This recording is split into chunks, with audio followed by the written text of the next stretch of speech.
bisa diupdate beberapa perkembangan informasi yang relevan dan termasuk tahapan-tahapan apa yang harus dilalui oleh pasangan calon yang sudah didaftarkan ke KPU setempat.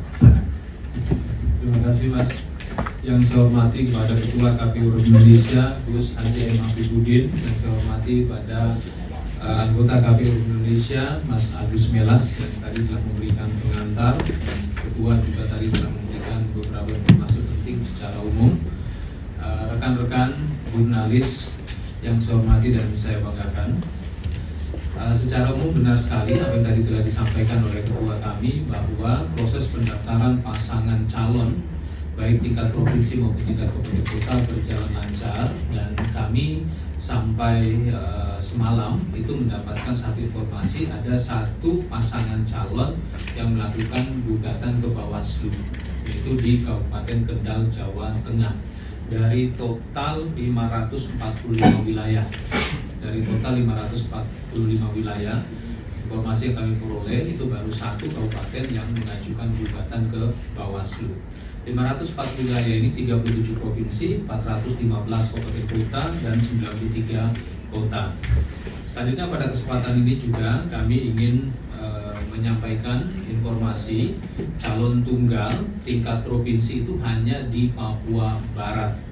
Ya, calon tunggal di provinsi hanya di Papua Barat, dan di Papua Barat kebetulan masih ada satu partai politik, dalam hal ini partai PKN, yang belum bisa mengajukan daftar calon karena sebagaimana yang telah kami atur di dalam pasal 11 PKPU nomor 10 tahun 2024 sebagai tindak lanjut dari putusan Mahkamah Konstitusi, seluruh partai politik pada dasarnya bisa mengajukan pasangan calon.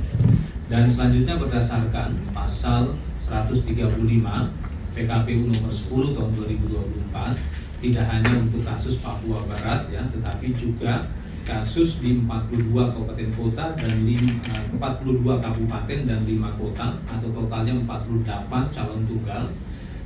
Ini kemungkinan besar mereka akan memperpanjang masa pendaftaran, ya, akan memperpanjang masa pendaftaran.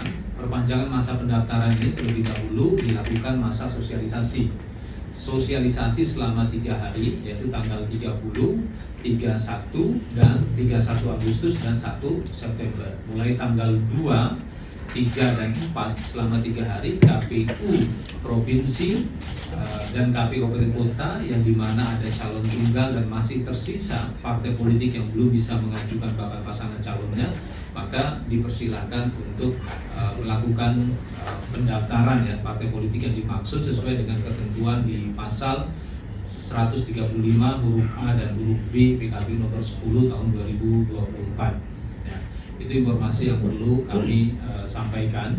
Memang dibandingkan dengan pilkada serentak tahun 2020, adanya peningkatan calon tunggal ini cukup signifikan. Di tahun 2020 hanya ada 25 pasang.